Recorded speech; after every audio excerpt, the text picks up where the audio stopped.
Salut, bienvenue à tous et à toutes.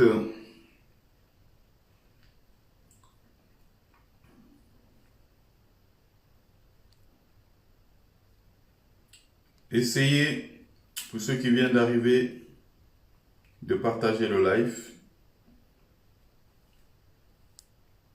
Partagez le live et invitez les autres. Je vais aborder très vite un sujet assez important. Je vais à mon niveau, hein.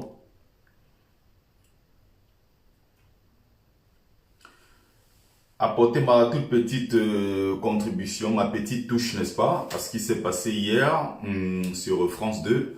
Je parle ici du film documentaire de Pascal Le Blanchard sur France 2, diffusé hier à 21h. Ça parle de l'histoire en fait de la décolonisation de l'Afrique, des Antilles, du Vietnam, on va dire, de l'Indochine, du Cambodge et tous ces pays-là qui ont été colonisés par la France. Donc par l'Empire français, si vous voulez. J'ai regardé dans le documentaire hier du début jusqu'à la fin. Bon, on va dire que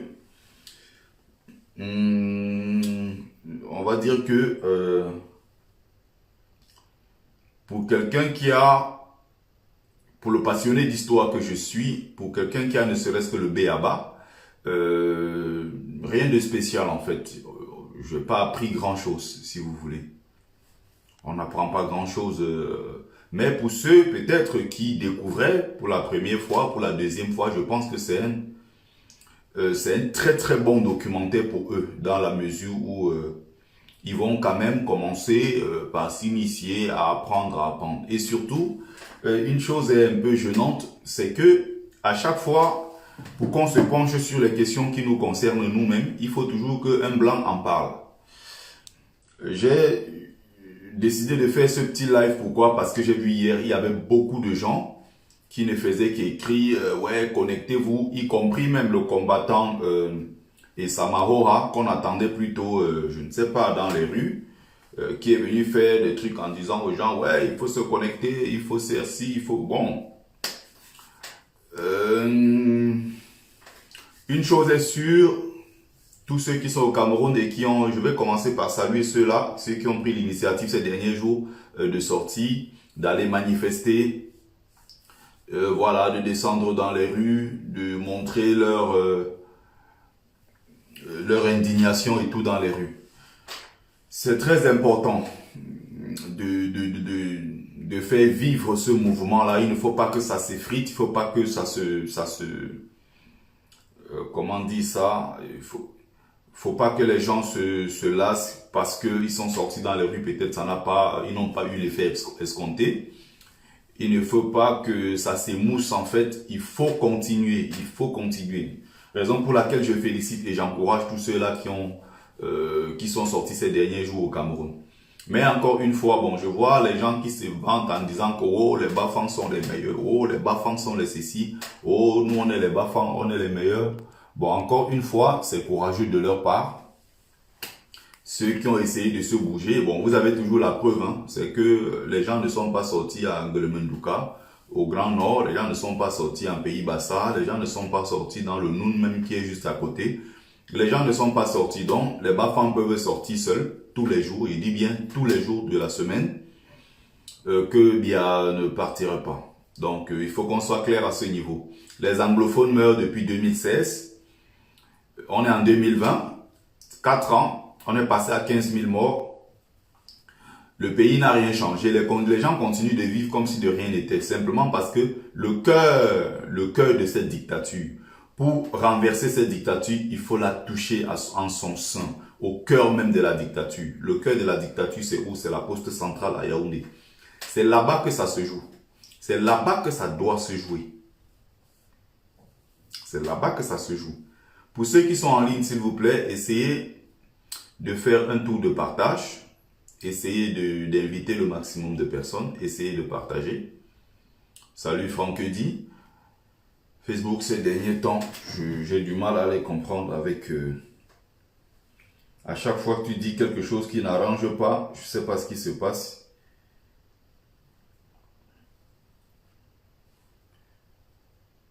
Bon, on continue. Hein. Donc, je vais aller très vite là sur la question. J'ai beaucoup de choses à faire. Donc, ils vont montrer un film. Et à la fin du film, on aura, à la fin du film documentaire, ils vont faire une émission où ils invitent les spécialistes qui commentent en quelque sorte. Mais les spécialistes, encore une fois ici, je mets ça entre guillemets. Qui commentent en quelque sorte le documentaire. Bon, très bien Nicanor. Chacun dit un peu sa part, chacun essaye de dire, bon voilà, je suis par rapport au documentaire. Bon, même si par la fin, sur les questions historiques même, les questions les plus profondes sur l'histoire même, ils n'ont pas abordé. Et ils sont allés aborder les questions de racisme et tout, même si le racisme était aussi l'une des motivations d'aller coloniser d'autres peuples sous prétexte qu'ils sont inférieurs. Raison pour laquelle quand on les attaque, ils mettent toujours en évidence ici ce qu'ils ont appelé les bienfaits de la colonisation. C'est pas un hasard. Donc, je vais revenir sur le film en question. Je reviens sur le film en question. On va essayer de voir en quelques mots, hein. Parce que je vais dire, quand tu prends les différents pays qui ont été sous la colonisation de l'Empire français, ils ont cité, et à chaque fois ils essayaient de citer quelques figures marquantes. Mais sauf qu'il y a un problème derrière. Pour celui qui a essayé de regarder, de lire ne serait-ce que quelques documents, ou qui s'informe énormément sur la question historique, ou bien qui se passionne à ça, qui s'intéresse à ça, vous allez bien remarquer que derrière, il y a beaucoup de trucs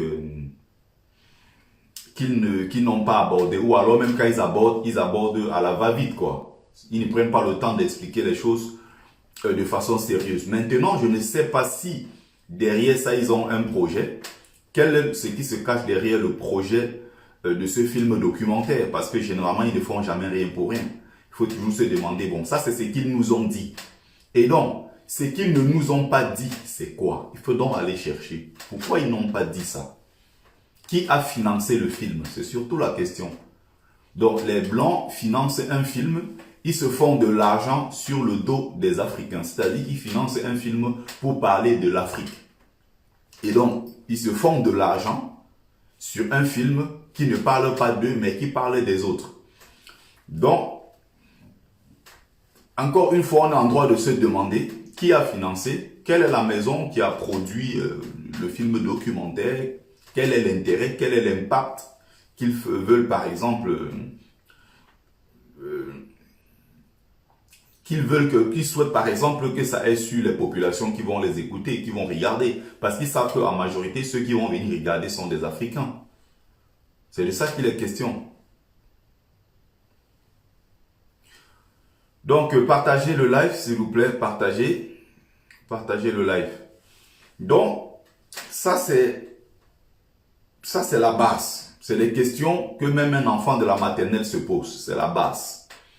On va maintenant avancer.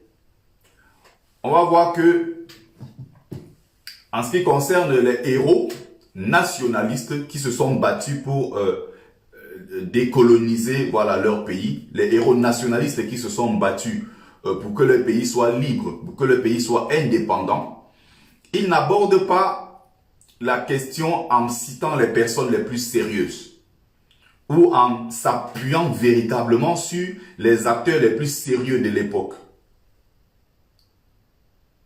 C'est de ça qu'il est question. Donc maintenant, prenons le cas de la Martinique. Il parle très vite de ceux qui vont se lever en Martinique pour ceux qui vont lutter contre les colons français. Et maintenant, ils vont citer quelqu'un qu'on appelle Aimé Césaire. Aimé Césaire, ici, il est brillant,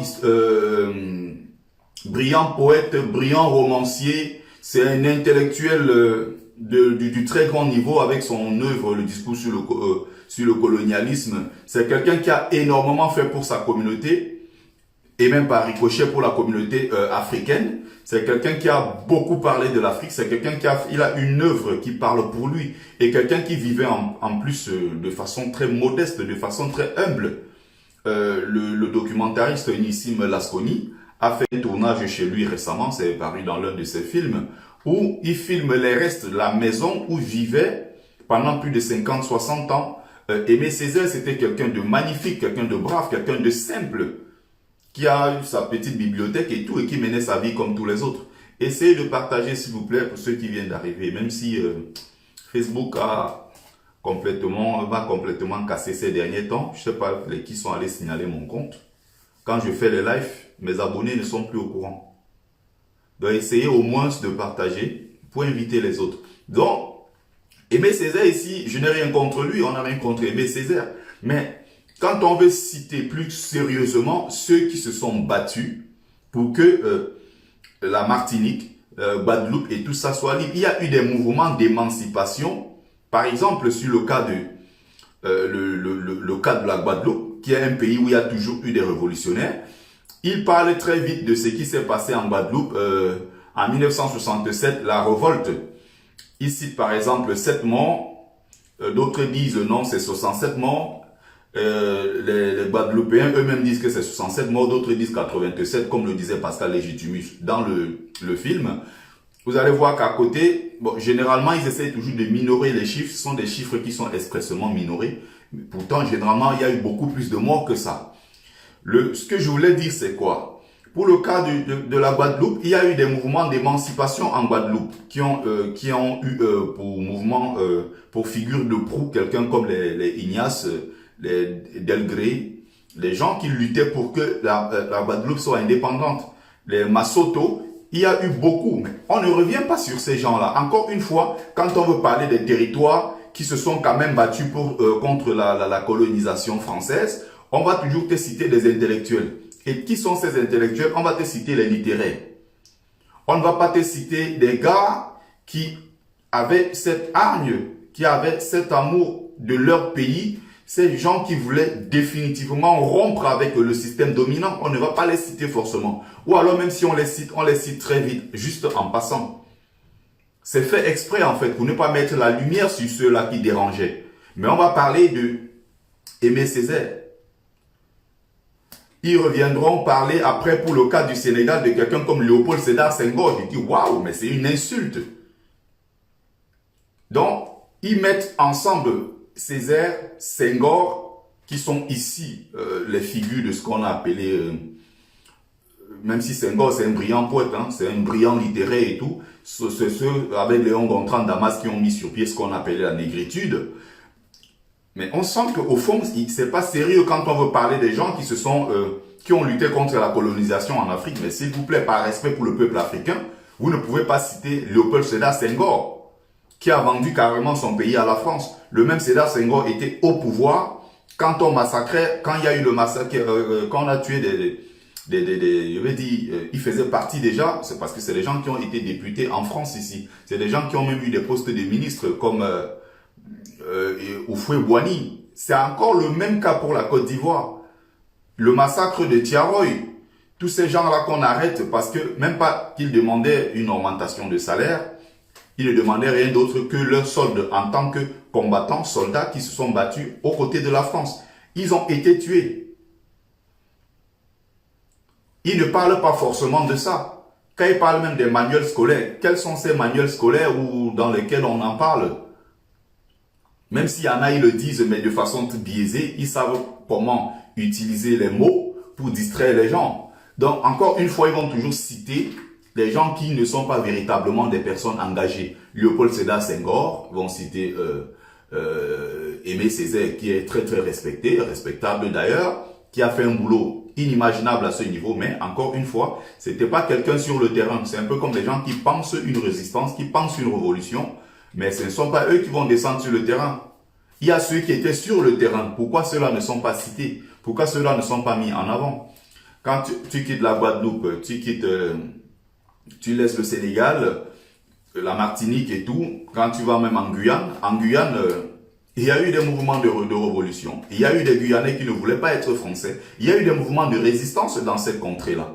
Mais ils ont très vite fait de parler de quelqu'un qui était aux côtés de la France, qui était français, qui était à l'époque administrateur au Tchad, pour le compte de la France qu'on appelle Félix Eboué. Quand vous prenez la ligne 8 du métro ici, il y a une ligne là, la ligne 8 du métro, il y a un arrêt qu'on appelle l'arrêt Doménil. En bas de Doménil, j'ai même fait d'ailleurs un direct là-bas la dernière fois, une petite vidéo où j'essayais d'expliquer. Quand vous allez juste en bas, vous regardez, ils ont écrit Félix Eboué. Il s'agit de ce Félix Eboué là. Celui qui a fait le grand rassemblement à Brazzaville, c'est-à-dire rassembler les populations africaines pour leur dire « Venez lutter auprès de colons pour libérer la France ». C'est lui qui a conçu tout ça. Et quand tu vas au métro Cadet, il y a juste derrière la grande loge maçonnique de France et tout. Tu vas à l'intérieur, j'ai fait des excursions là-bas. À l'intérieur, vous allez voir des gens, vous allez voir Félix Eboué, vous allez voir même son temple. Là, son temple, ses tabliers et tout, ce qui était à lui à l'époque, quoi. Il y a une expression pour qualifier ça. Donc, un peu comme son petit mausolée à lui, quoi. Il y a son temple à l'intérieur et tout. Donc, encore une fois, ils vont citer toujours ceux qui travaillaient aux côtés de la France. Mais ils ne vont pas forcément mettre la lumière sur ceux qui les dérangeaient, en fait. On vient en Afrique, ils vont citer en Côte d'Ivoire quelqu'un en précisant bien qu'il a mis fin au travail forcé. Ils vont citer Félix Houphouët-Boigny, qui est encore une insulte pour le peuple noir, une insulte pour le peuple africain. Félix Houphouët-Boigny est tout simplement ici le plus gros traître qui a existé dans l'histoire de l'Afrique contemporaine. À lui seul, Félix Houphouët-Boigny étant au pouvoir, avec les Omar Bongo, ont financé et refinancé à plusieurs reprises la déstabilisation de plusieurs pays d'Afrique, de la Sierra Leone, du Libéria, avec Milton Obote à l'époque. Il y avait l'ancien, celui qui était venu, Samuel Doe, qui avait été arrêté par la suite. Il y avait en Sierra Leone, ce sont eux qui ont financé la guerre du Biafra, où à l'époque il y a eu une guerre entre séparatistes et tout. Encore une fois, celui qui avait déclenché la guerre en Côte d'Ivoire, au Nigeria,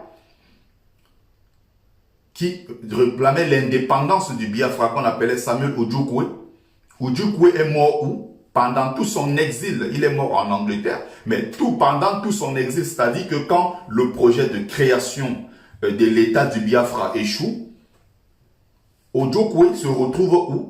En Côte d'Ivoire, et il est gardé par Félix Houphouët-Boigny jusqu'à sa mort. Et c'est Félix Houphouët-Boigny qu'on présentait hier dans le film comme quelqu'un qui a libéré en quelque sorte son pays. Le même Houphouët-Boigny qui, chez lui, a massacré ses propres populations.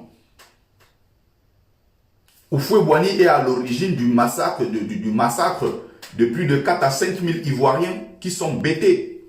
Quand il y a eu l'ancien étudiant ici en France qui était revenu pour lancer le mouvement d'émancipation en Côte d'Ivoire, on l'appelait Niaboué Karagoué.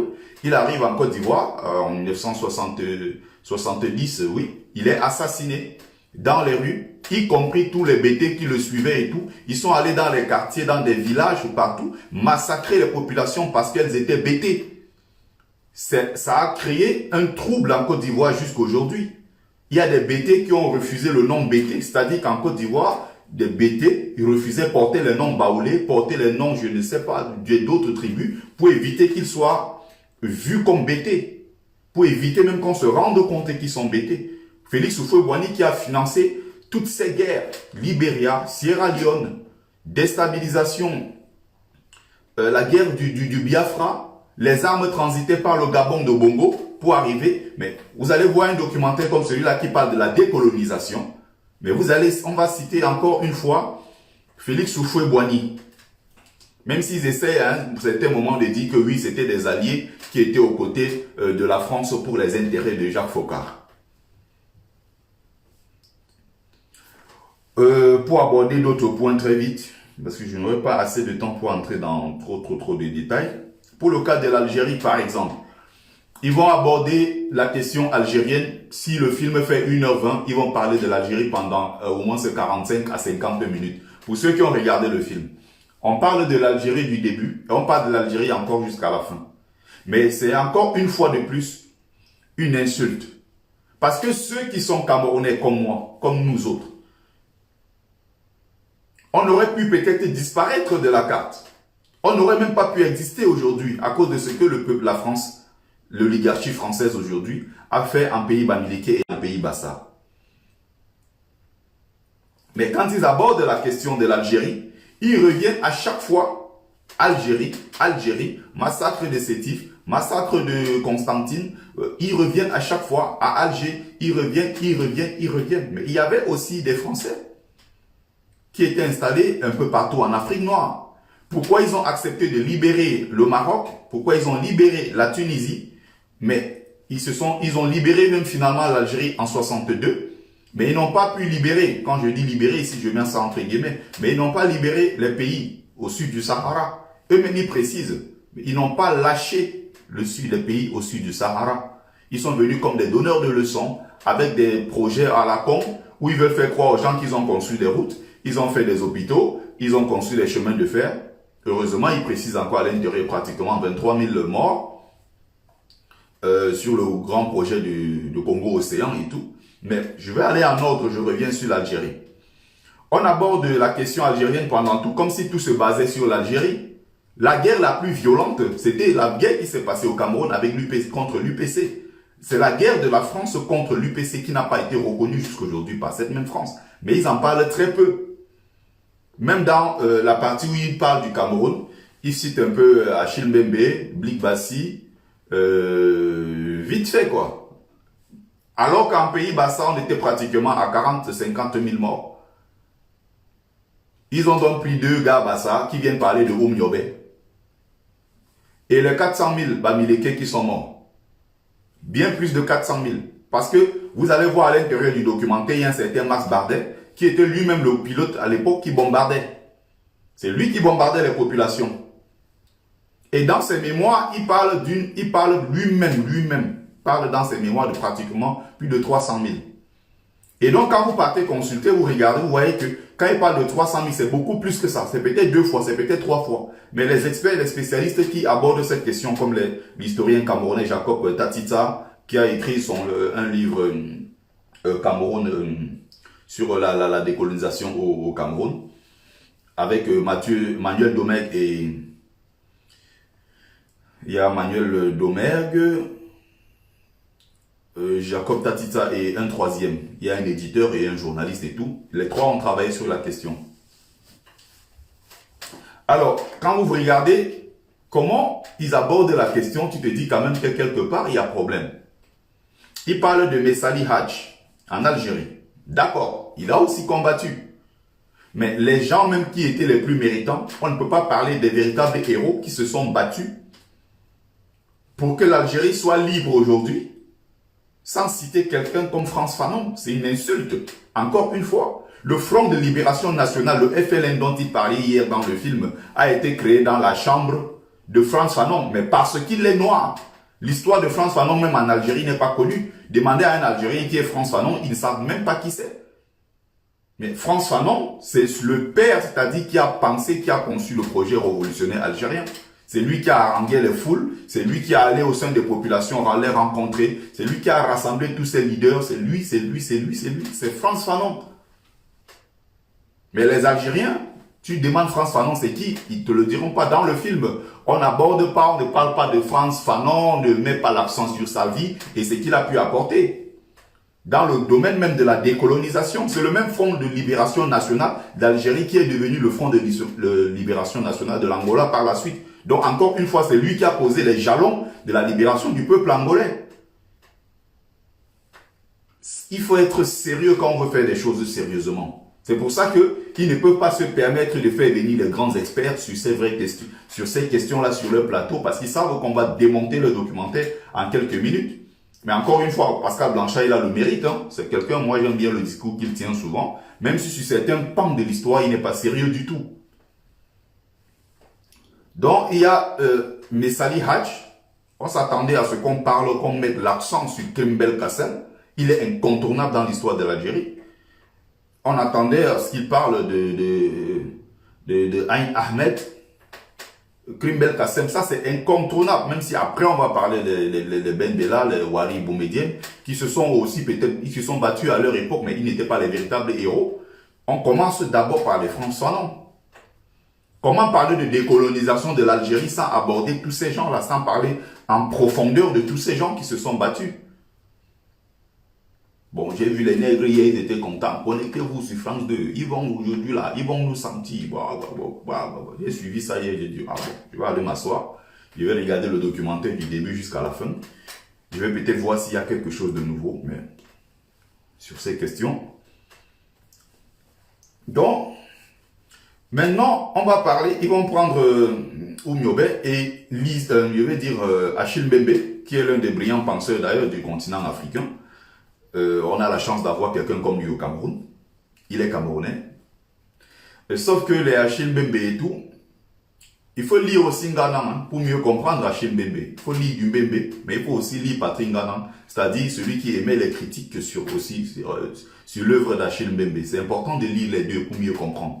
Vous allez voir quelqu'un comme Achille Mbembe, avec tout le travail qu'il a fait. Encore une fois hier, même quand il était dans le documentaire, il a été invité à contribuer, il a participé à sa façon d'ailleurs à la réalisation de ce film documentaire-là. Bon, désolé, hein, je suis pressé parce que j'ai un rendez-vous, je parle à la va-vite comme ça, je ne rentrerai pas trop dans les détails, mais je suis déjà même, on va dire, dans les détails.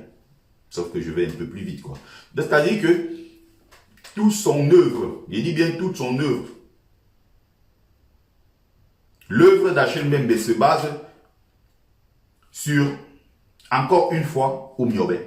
Par tribalisme simple, parce qu'il est bassa. Or, un penseur, un historien brillant et rayonnant comme lui devrait plutôt parler de tous les révolutionnaires camerounais. Il devait parler de tous. Mais à chaque fois, c'est comme si les NS Wandje n'existaient pas pour lui. C'est comme si Félix Roland Moumié n'existait pas. C'est comme si les Martin Singap n'existaient pas. Elisabeth Djouka n'existait pas. Et même, le pire, c'est que même en pays Bassa, Oumiobe est là. Et il ne faut pas oublier qu'à côté de Oumiobe, il y avait beaucoup d'autres gens qui avaient aussi combattu. On ne les voit pas aborder cette question. On parle de Oumiobe comme si Oumiobe en pays Bassa était seul. Pourquoi la plupart des intellectuels camerounais qui sont non bamileke, quand ils abordent la question de la décolonisation, ne citent pas les bamileke? C'est un problème. Y compris même celui qui avait, comment on appelle, y compris même les Mongo Betty, l'un des plus brillants penseurs camerounais. À côté de Oumiobe, il y avait les Yembak. À côté de Oumiobe, il y avait beaucoup de gens qui avaient combattu à l'époque. Ce fameux samedi dont il parle, le fameux samedi où on tue Oumiobe, à côté on tue Yembak, qui était son chef, le chef de son armée. On tue la belle-mère, c'est-à-dire la mère de la femme de Oumiobe, on tue ça. C'est à cause de sa belle-mère. C'est à cause de Oumiobe qu'on tue sa belle-mère. À côté, où il y a eu les Honor Joseph, il y a eu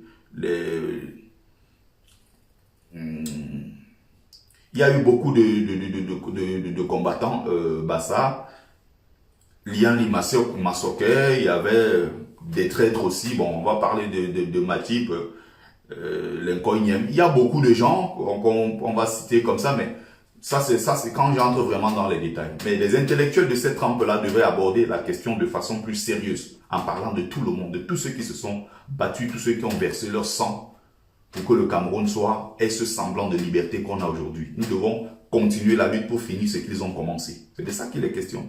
Et non à chaque fois parler seulement de Oumyobé et d'oublier les autres. C'est fait exprès en fait. Pourquoi? Pourquoi on ne parle pas de Abel Kingé, de tous ces gens-là qui se sont donnés? À chaque fois, on a toujours l'impression qu'il n'y a que les Oumyobé qui ont combattu, mais non. Oumyobé était même celui-là qui voulait la libération du Cameroun dans la paix. Oumyobé n'a jamais voulu qu'on porte l'arme. C'était d'ailleurs même c'était même la question qui fâchait en fait, et qui a même divisé, et qui a fait qu'il y avait les Abel Kingé,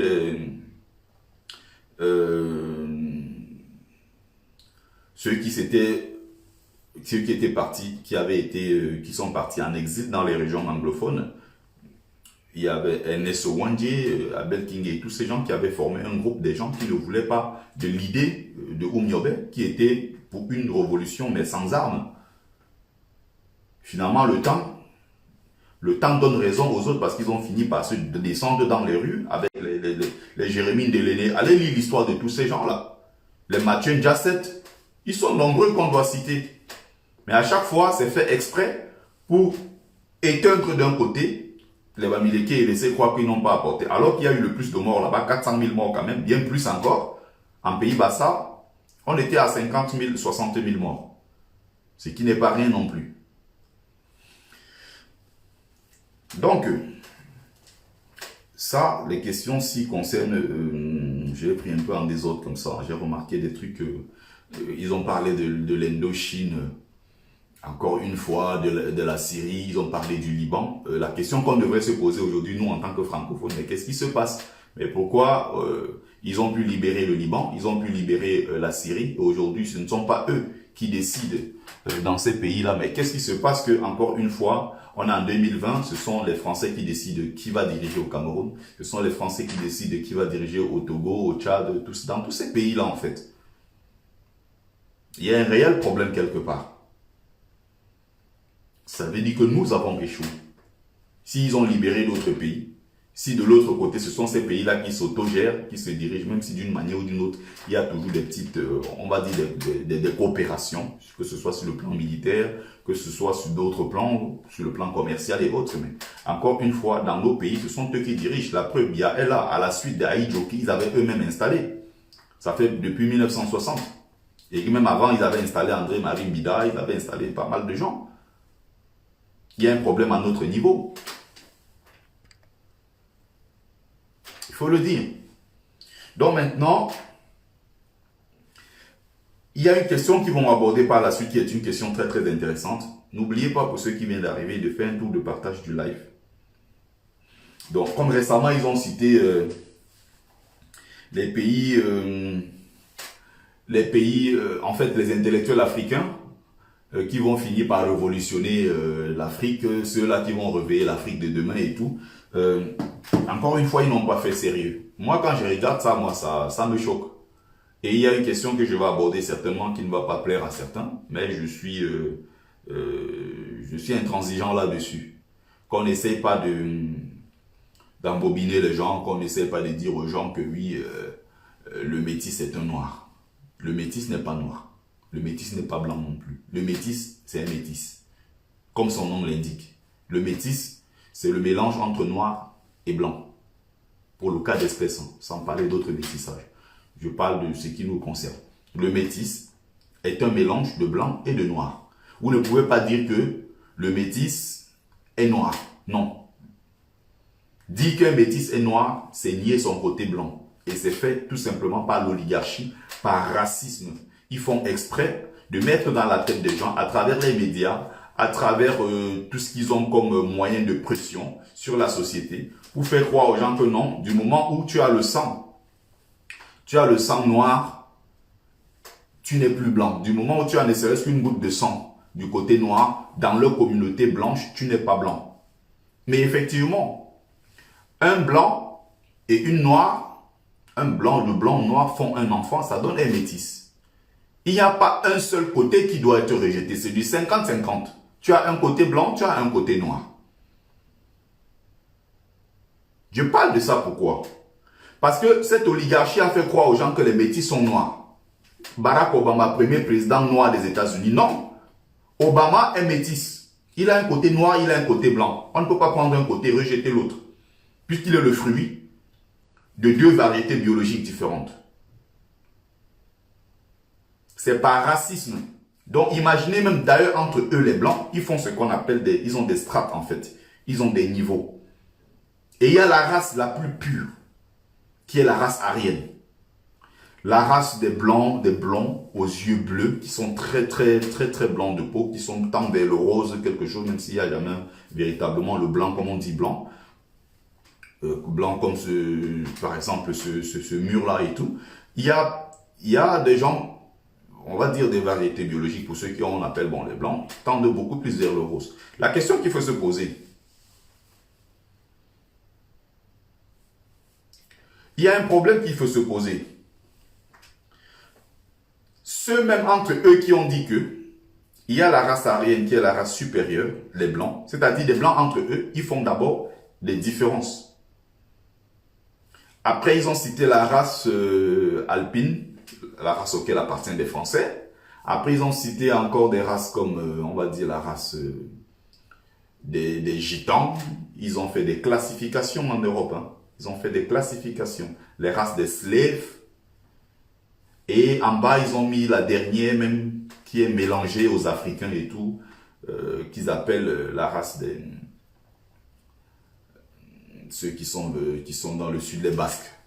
Et ils ont mélangé tout ça, ils ont dit, c'est des gens que c'est pas bon du tout, parce que c'est des gens qui ont un métissage avec des Africains, un métissage avec des Nègres, surtout que le sud de l'Europe en général avait été occupé à l'époque par des populations métissées, des Noirs, il y avait des Arabes, il y avait tout ce que vous voulez.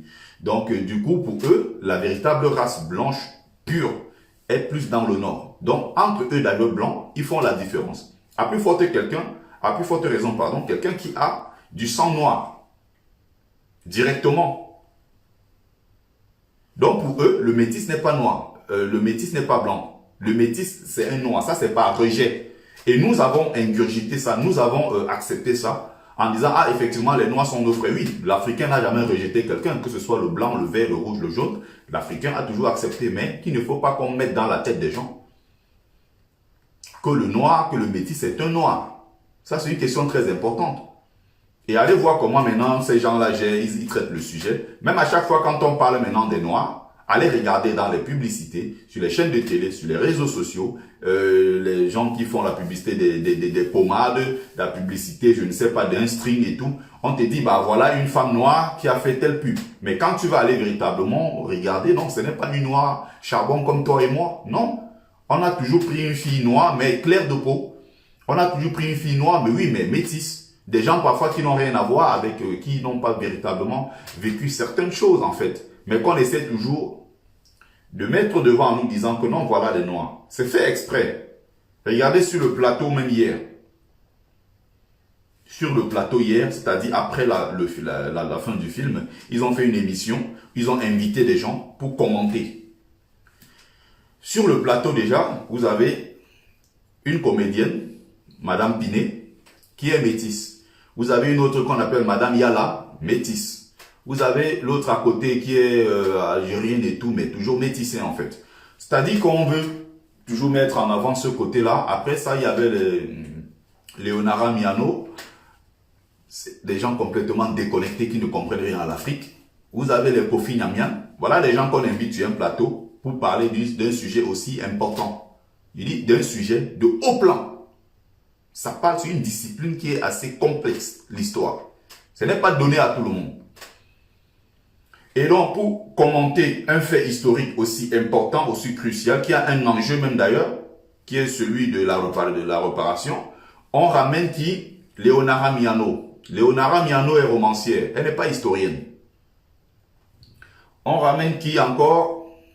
Leonara Miano qui dit comment il faut que les blancs et les noirs, dans un monde, on va dire, en paix, un peu comme Un monde où on aura par exemple d'un côté le lion, on aura le zèbre qui vont manger ensemble, qui vont danser ensemble, qui vont faire des trucs ensemble. Des gens parfois, tu te demandes comment ils font même pour raisonner ainsi. Ils ont des livres qui font des best-sellers parce qu'ils parlent de ce que les blancs veulent entendre.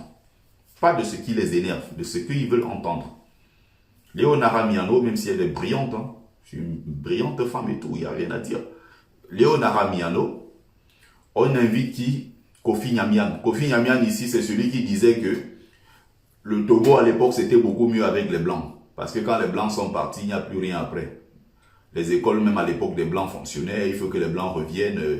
C'est celui qui a été le tout premier, je crois, maire africain noir de France. Ils disent en 89, mais bon. Encore s'il faut remonter dans l'histoire, c'est toujours faux parce que le premier maire de l'histoire noire de France, c'était pas Monsieur Kofi Nnamian. C'est Raphaël Élysée. C'était des Antillais. Mais ça, c'est encore un autre sujet. Monsieur Kofi Nnamian, c'est lui qui dit comment en France il n'y a pas de non en France il n'y a pas de racisme, mais il y a juste quelques racistes. Voilà le discours qu'il tient. Des connards comme ça qu'on ramène sur des plateaux télé, des gens qui sont là pour la France-Afrique, qui ne veulent jamais que l'Afrique se libère. Il a été candidat même aux élections au Togo. Il a cru qu'en partant d'ici parce qu'il était maire, je ne sais pas quoi, il allait aller prendre le pouvoir au Togo. Comme il a donc échoué, il est revenu s'installer en France. Ce sont eux matin, midi, soir qui veulent parler de l'Afrique, mais depuis la France. Kofi Nnamian. Allez taper le CV de Kofi Nnamian, vous regardez ce que, à quel point ce monsieur a fait du mal à l'Afrique. Mais c'est lui qui est sur le plateau pour parler de l'Afrique. Et pour dire même d'ailleurs, pour dédommager en quelque sorte la France en disant comment non, en France il n'y a pas de racisme et tout. Il essaye d'embrouiller un peu les gens. Bon, après, la France n'est pas un État raciste. Parce qu'il n'y a pas évidemment des lois racistes dans des textes français qui font de la discrimination. Mais il y a un racisme d'État qui est en quelque sorte, bon, voilé. Il y a des trucs peut-être qu'on ne dit pas assez, mais il y a un racisme d'État en France. Il y a une nuance à ce niveau entre les deux, racisme d'État et État raciste et tout. Mais à la fin, c'est qu'en France, il y a énormément de racisme et de plus en plus. On ne peut pas le nier. Il dit comment non, on ne peut pas déboulonner les statuts en France, ce n'est pas possible et tout. Il part en quelque sorte sur la base du projet d'une association qu'on appelle Mémoire et Partage, qui voudrait qu'en bas de chaque grand monument, qu'on vienne faire en quelque sorte la contre-histoire. Si on a dit, bon, Général de Gaulle, c'était le héros pour les Français, d'accord, mais qu'on vient dire quand même en bas que Général de Gaulle a organisé le massacre de 500 000 Camerounais. Général de Gaulle a financé, a envoyé l'armée, par exemple, détruit Madagascar, le Congo, le Togo, et tous ces pays-là, en fait. Mais pour moi, il y a une question derrière qui est une question très importante. Ok, si vous voulez que ces monuments-là ne soient pas déboulonnés, ok, pourquoi tous les monuments, je vais dire tous on va dire des monuments peut-être visibles, parce que la France a été sous occupation. Ok, mais quand la France était sous occupation, est-ce que les Français sont aujourd'hui prêts à accepter qu'il y ait un monument de Hitler, par exemple, quelque part en France? Est-ce que les Français sont prêts à accepter qu'il y ait, par exemple, une sorte de statue quelque part où on montre les soldats allemands en train de rentrer, par exemple, en France, en train de violer des femmes, en train de dégorger des enfants? Est-ce que les Français accepteraient une telle chose? Non. Mais pour l'Afrique, il faut dire aux gens, non, il faut accepter les statuts de Gaulle, il faut accepter les statuts de Fadeb, il faut accepter qu'il y ait des rues Général de Gaulle, qu'on accepte qu'il y ait des aéroports, je ne sais pas quoi, en Afrique, avec des noms des colons, des noms des agresseurs, des noms des violeurs pour la plupart, qui ont violé nos enfants, qui ont violé nos parents. Donc, Kofi Nnamian dit non, il ne faut pas retirer. Mais moi, je suis pour qu'on déboulonne tout ça, qu'on balaye tout ça. Je suis pour qu'on balaye, je dis bien tout ça, tous ces statues-là, qu'on déboulonne tout. On fait le nettoyage et à l'endroit même, on met autre chose, ou soit on crée une école, on met un supermarché, je ne sais pas quoi. Mais que ces gens qui ont fait du mal, qu'il y ait un musée spécial quelque part où on va déboulonner allez déposer là-bas. Les gens vont payer, les enfants vont faire des excursions là-bas, on va faire un musée quelque part, mais pas agresser les populations tous les jours en mettant ça devant eux, comme on peut mettre pour Gallieni, pour Général de Gaulle, tous ces agresseurs-là. Ça devient très agressif que tu pars de chez toi tous les matins, tu pars faire tes courses et tu traverses en regardant le monument de quelqu'un qui a tué tes parents. Eux n'acceptent pas ça dans leur pays. Mais ils veulent que d'autres acceptent chez eux. C'est justement ça le problème. Justement ça le problème. Et tu as donc des Africains qui viennent légitimer ça, des Africains qui viennent appuyer cette thèse-là en disant non, non, c'est bien, il faut qu'on laisse et tout, parce que ça fait partie de notre histoire. Mais non. Ça fait donc, la France a été sous occupation allemande. Ça fait donc partie de l'histoire. Mais pourquoi tout ce qui appartient à l'Allemagne à l'époque a été complètement dégagé? Et même vers le Limousin, il y a encore aujourd'hui des œuvres allemandes et tout, mais qui sont cachées, qui ne sont pas accessibles au public. Il y a plein de trucs qu'ils cachent, parce que c'était une époque de la honte en France et ils ne veulent pas accepter ça. Ils cachent ça à leurs propres enfants, qu'ils ont été sous occupation et que c'est les Africains qui sont venus les libérer. Mais pour le cas de l'Afrique, le cas des Antilles, on dit non, il faut garder les statuts de Victor Schœlcher, il faut garder les statuts de tous ces gens-là qui avaient agressé les Antillais. Tu vas regarder d'abord le panel. Léonara Miano, elle n'est pas historienne. Madame Yala, elle est philosophe, elle n'est pas historienne. On va prendre Madame Pinet, qui est tous là, les métis. Hein. On va aller prendre des gens et tout, qui viennent parler, ouais, ben, mon grand-père et tout, ouais, et tout. Même si quelque part, oui, il y a aussi du très bon dans le documentaire. Il y a du très bon. Ça, il faut le reconnaître. C'est déjà un très très bon pas. Il y a des questions qui sont des questions essentielles. Essentielles, je dis. Pour revenir sur la liste des intellectuels qu'ils ont cités récemment, comme s'il y avait une Afrique essentiellement francophone, quoi. Les intellectuels africains ceux qui vont révolutionner l'Afrique de demain. Même pas l'Afrique du précaré francophone, mais l'Afrique entière, quoi. Ils ont balayé, c'est-à-dire la chance d'avoir des intellectuels, on va dire, anglophones, pouvant, on va dire, potentiellement, capables de développer le continent africain. Les anglophones, les lusophones, les arabophones, il y a plein d'exemples à prendre en Afrique. L'Afrique n'est pas que francophone. Mais ils vont te sortir une liste des intellectuels qui d'ailleurs, d'après eux, sont ceux qui vont révolutionner l'Afrique. Et quand tu vas voir à l'intérieur, c'est des blagueurs. Tous c'est des enseignants d'université. Ils enseignent tous en Europe. Ils sont payés par le blanc. Le projet a été financé par la France. Donc c'est encore eux qui choisissent pour nous ceux qui sont censés être nos intellectuels. Ils ont cité Achille Mbembe. Ils ont cité Léonara Miano, comme par hasard. Ils ont cité Felwine Sarr, comme par hasard. Ils ont cité des fanfarons comme les Souleymane Bachir Diagne, qui a écrit le livre de philosophie en islam. Je me demande comment on peut philosopher en islam. Deux thèmes d'abord qui sont antagonistes. Islam d'un côté et philosophie de l'autre. Philosopher, c'est l'opposé. Mais en fait, il dit qu'aux gens, soit un livre à la con, pour dire comment on peut philosopher en islam, quoi. Voilà des gens qu'ils ont choisis pour nous comme étant des auteurs les plus prolifiques qui, d'après eux, sont des intellectuels de haut vol, des intellectuels capables de révolutionner l'Afrique. Et on fait quoi de l'Afrique francophone, anglophone? On fait quoi de l'Afrique arabophone, lusophone et tout? Et bien maintenant, allez consulter la liste. Hein. Vous avez ça en ligne. Vous allez regarder ceux qui disent que ça, ce sont des gens. Il y a des intellectuels, si on doit encore définir le mot intellectuel, intellectuel n'est pas que dans le domaine littéraire, parce que tous sont des littéraires. On peut avoir des intellectuels dans le domaine de la science, dans le domaine de la médecine. Il y a des intellectuels dans le domaine de l'économie. Il y a des intellectuels dans pratiquement tous les domaines. Il y a des inventeurs, je crois qu'on devait mettre en avant des inventeurs, on devrait mettre plus en avant des gens qui créent en fait, des ingénieurs, c'est des gens comme ça. Des gens qui viennent nous distraire tous les jours avec le gros français, on va te prendre parce qu'il est à l'université de Harvard, ou il est enseignant à la Sorbonne et tout. Au bout d'un moment, oui, ils ont leur part, ils ont leur contribution qu'ils apportent. Mais il ne faut pas qu'on nous laisse croire que aller à l'école ou bien ceux qui sont censés révolutionner l'Afrique, c'est ceux qui parlent le gros français. Il y a un problème quelque part. Ça manque de sérieux.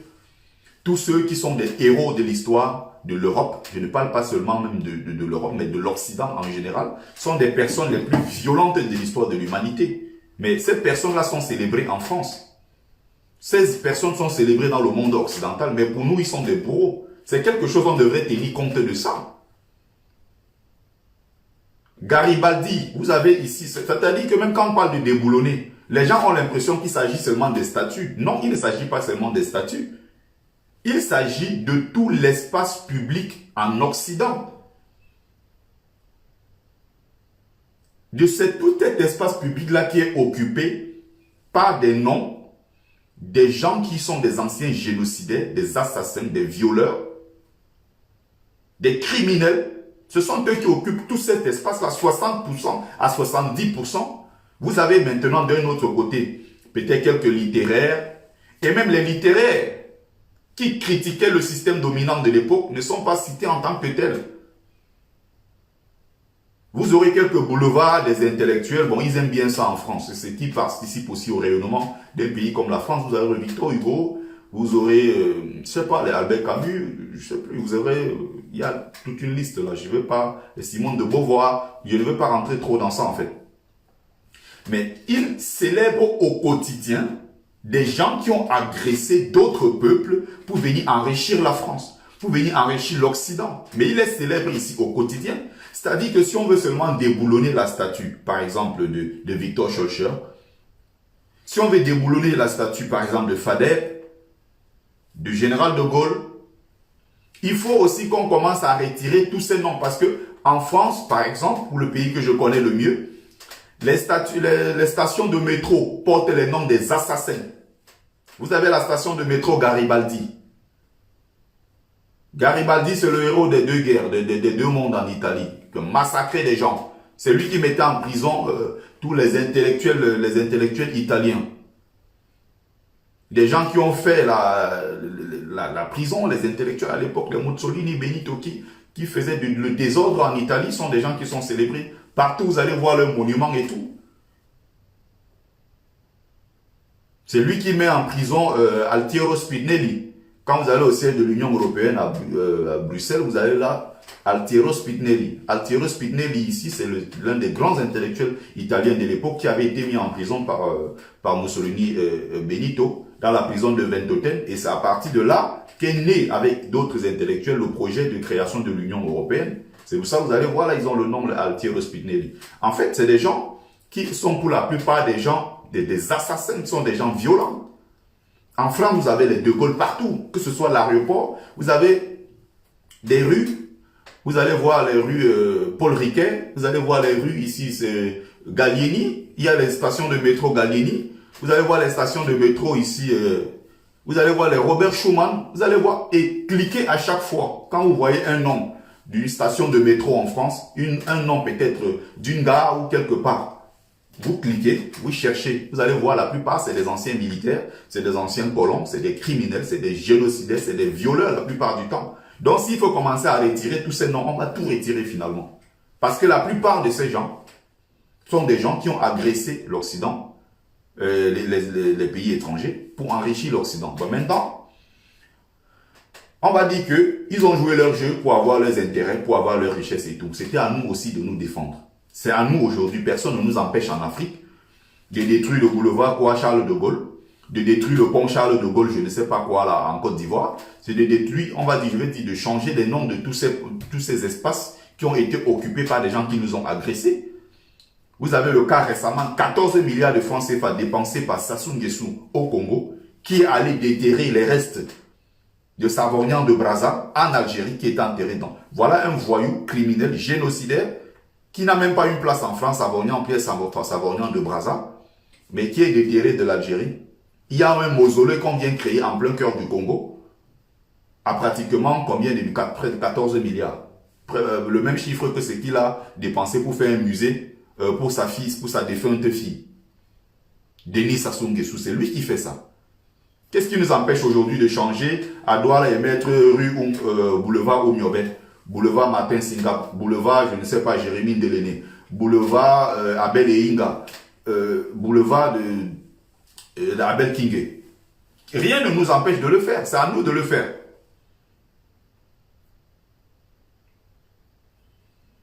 C'est à nous de le faire. Donc, que ce soit nos héros, ce sont eux qui choisissent nos héros. Ce sont eux qui nous ont choisis, et comme pour héros pour le continent africain, Léopold Sédar Senghor. Ce sont eux qui ont choisi, ils ont pris Léopold Sédar Senghor, ils n'ont pas cité Cheikh Anta Diop. Cheikh Anta Diop, pour eux, c'est un fou. Ils ont cité de l'autre côté Aimé Césaire. En fait, à chaque fois qu'ils veulent citer des Africains, qu'ils imposent en quelque sorte comme nos héros, vous allez bien remarquer que la plupart du temps, ce sont des gens qui n'ont pas eu une grosse influence. Le père du nucléaire français s'appelle Raoul Georges Nicolo. C'est un Guadeloupéen, né esclave, qui a été libéré tout petit et qui est arrivé en France, qui a fait quelque chose de merveilleux. Tout le nucléaire français qui se vend aujourd'hui à travers le monde entier est l'œuvre de Raoul Georges Nicolo. Pourquoi ils n'en parlent pas? Pourquoi ils n'en parlent pas? Pourquoi ils parlent très peu de lui? Mais devant, on va mettre toujours Aimé Césaire, qui n'était rien d'autre qu'un littéraire, quelqu'un qui passait le temps à écrire les livres. Mais il y a des véritables héros derrière. Les Raphaël Élysée, les Gaston Monerville, ils sont nombreux. Mais ils font exprès toujours de nous distraire avec des gens, les Suleiman Bachir Diagne. Voilà les intellectuels qu'ils ont choisis pour nous. Léonard Miano, les Kako Nobuko, les gens qui ont dit que le franc CFA c'est une très bonne monnaie pour l'Afrique. Voilà les gens qu'on choisit comme héros pour nous. Donc le film documentaire, pour ceux qui veulent encore le regarder, c'est disponible sur YouTube du début jusqu'à la fin. Vous regardez, c'est comme ça vous plaît et tout. Vous faites votre idée. Mais moi, quand je regarde ça pour moi, qui m'intéresse à l'histoire, c'est rien de nouveau, rien de spécial. Je n'ai pas appris grand-chose. En dehors de leur manipulation et tout qu'ils ont essayé de faire et tout. C'est vrai que François Blanchard, il fait du très bon boulot. Ils ont très peu parlé des méthodes de torture. Il ne s'agissait pas, ce qui se passait sur le terrain, ce n'était pas seulement tuer les gens. Ce n'était pas seulement tirer avec l'arme. Parce que du début jusqu'à la fin du film, il montre toujours comment il tire avec les armes. Il faut qu'il montre comment, à chaque fois, il trempait la tête des gens dans des seaux d'eau. Toutes les méthodes de torture qu'ils avaient expérimentées déjà au Vietnam, ce sont les mêmes tortures à l'époque qu'ils ont ramenées en Afrique. Ils devraient plus parler de ça. Les méthodes de torture. Le rôle de l'église catholique ou de l'église en général en Afrique, mais ça a été salvatrice pour les colons. Le rôle de l'église dans tout ce qui arrive à notre peuple. On devrait même plutôt citer l'église dans la décolonisation de l'Afrique, mais l'église a plutôt contribué encore à servir davantage le peuple noir. Tous ces exemples-là ne sont pas pris, du moins ils n'entrent pas en profondeur sur ces questions. Ils ne les abordent même pas. Et là, ça va distraire davantage les Africains, je ne sais pas. Ça va distraire quelques personnes qui pensaient que ben les Blancs, ils ont fait un miracle, ils ont dit la vérité sur la colonisation. Ils ont dit ceci. Comme à chaque fois, quand c'est le Blanc qui le fait, on est toujours d'accord. Quand c'est le Blanc qui le fait, ça suscite beaucoup de passion.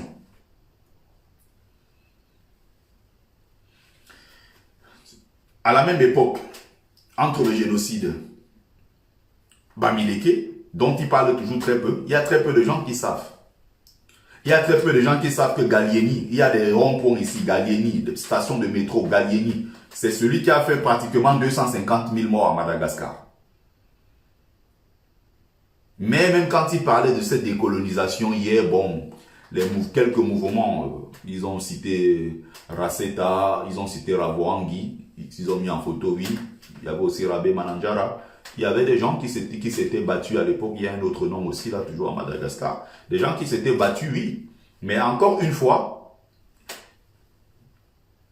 il y a certaines choses qui manquent de sérieux. Tu sens qu'il y a beaucoup de fanfarons derrière qui parlent des choses dont ils ne comprennent même pas l'importance. Ils ne savent même pas ce que c'est. Sur le génocide de Bamileke, ils ne vont pas s'appuyer dessus.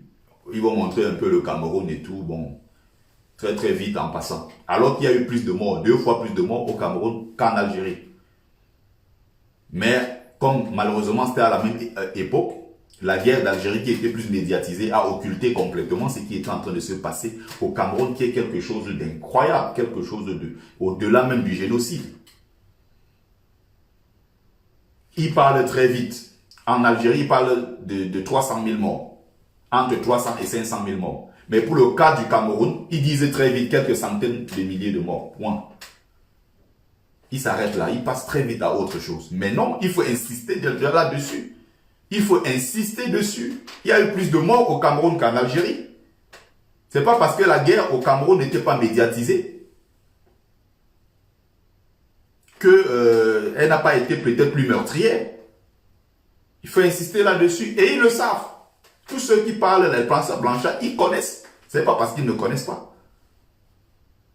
Bon, peut-être qu'il y a eu des restrictions aussi parce que, bon, la maison qui produit le film va dire non, cette partie-là, franchement, il ne faut pas qu'on aborde ça. Il faut qu'à un moment, les gens se disent que les Africains ils ont le devoir et même l'obligation d'écrire eux-mêmes leur propre histoire et de raconter ça à leur peuple. Qu'on arrête de croire que ce sont les autres qui doivent nous dire ce que nous avons vécu. Ce ne sont pas des Blancs qui doivent écrire notre histoire, non, c'est nous qui avons écrit notre propre histoire. Même si parmi eux, il y a des gens sérieux, il y a eu des Verschaft qui étaient des gens sérieux. Il y a eu l'association Survie qui a fait un boulot formidable. On ne dit pas non. Il y a maintenant certaines personnalités politiques françaises qui sont citées dans le truc. Il est important de rappeler ici aux gens. Salut Aïssa, la forme. Donc, il y a des personnalités publiques françaises qui sont citées dans le dossier. Mais attention, c'est des gens, on cite encore une fois en passant très très vite. Il parle de Isaac Mendes France. Il faut rappeler encore ici que son propre père lui-même était vendeur d'esclaves en France. Son grand-père, vendeur d'esclaves. C'est son fils là qui vient, ce petit-fils qui vient d'être quoi, le Mendes France. Qui ont fini sans jamais être punis. Les vendeurs d'esclaves. Nathalie Kosciusko-Morizet qui insulte tout le monde ici tous les jours en disant comment la France est un pays de blancs, qui appartient à la France et tout et tout. Nathalie Kosciusko-Morizet, elle-même, son grand-père, Jacques Kosciusko-Morizet, était le grand spécialiste des trucages des élections en Afrique. Et il a vécu longtemps au Cameroun. Nathalie Kosciusko-Morizet que vous voyez là, elle-même là, elle a vécu au Cameroun. Son grand-père, Jacques Kosciusko-Morizet, c'est lui. Quand l'UPC disait on va faire les élections 58, 55, tout ça, tous ces trucs-là, les spécialistes en dehors du réseau Charles Pasqua et tout, c'est le grand spécialiste qui truquait, qui bourrait les urnes et tout au Cameroun. Ce sont eux qui donnent des leçons aux gens aujourd'hui en France. Il y a tellement de choses à dire dessus, mais bon, je n'ai pas assez de temps aujourd'hui. Je dois courir, je vais aller laver mes assiettes. J'ai besoin d'argent. Il y a eu aussi le rôle des médecins français à l'époque qui avaient été envoyés en Afrique pour expérimenter. On devrait même plutôt parler de l'auto-décolonisation et non parler de décolonisation comme s'ils étaient venus donner l'indépendance aux Africains parce qu'ils étaient gentils. On devrait plus mettre l'accent sur les mouvements d'émancipation en Afrique, des mouvements de résistance en Afrique qui ont permis à ce que, à la fin, eux-mêmes les colons se disent, oui, on a perdu. Oui, ça ne vaut plus la peine. On parle de la punition, oui, l'ONU a mis la France au banc des accusés dans le même documentaire. Mais quels sont les actes, quelles sont les résolutions sérieuses qui ont été prises pour contraindre la France à libérer l'Afrique? Quelles sont les résolutions qui ont été prises? Est-ce qu'ils les ont appliquées sur le terrain? La vérité, c'est que nos parents se sont battus et ils étaient courageux. À un moment, le sang a tellement coulé qu'ils ont compris. Même de leur côté, il y a eu des pertes. Ils ont compris que non, cette guerre-là, cette sale guerre, il fallait l'arrêter. Mais à chaque fois, on veut toujours faire croire que non, il y avait des gentils blancs qui étaient arrivés et qui ont donné l'indépendance. Les indépendances se sont aussi obtenues armes à la main. Du côté anglophone comme du côté des pays lusophones, arabophones et même francophones.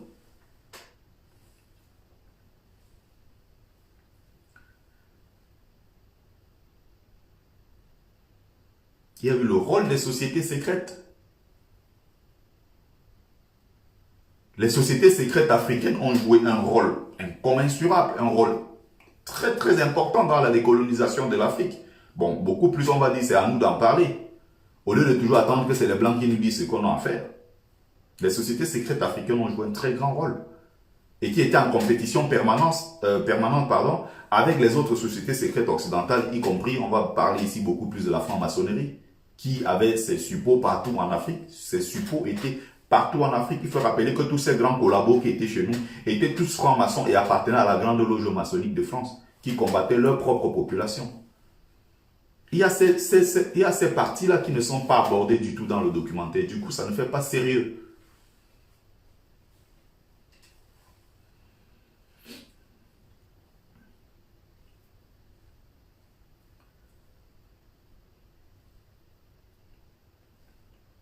Il faut qu'il y ait plus de travail dans ce sens-là.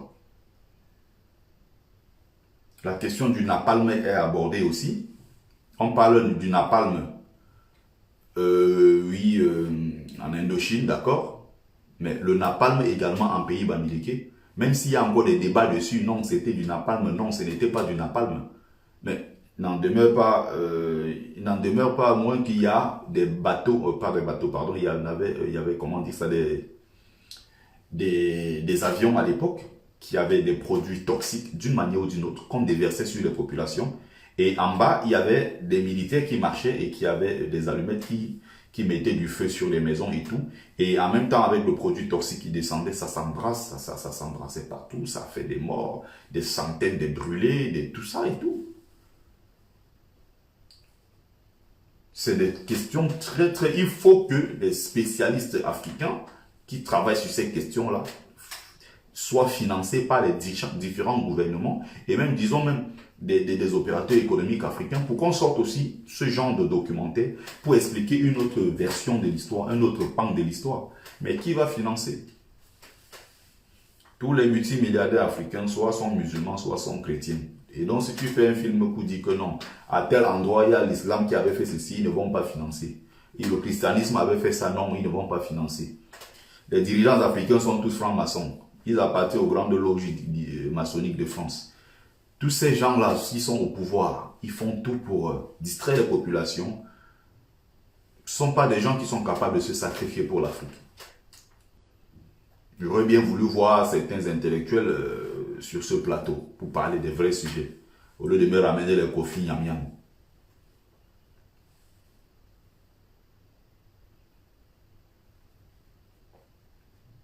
Il y a le nouveau livre de Nganam, il faut le lire, c'est très important son nouveau livre, La recette du porc.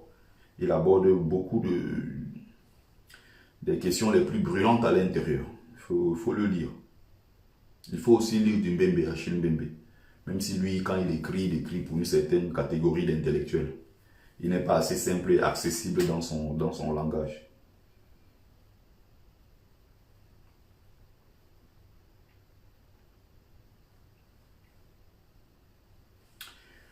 Bon, il est déjà 13 heures. Je serai en retard. Je vais aller laver mes assiettes. Bon, merci à vous qui prenez le temps, qui avez pris le temps de me regarder. On fait comme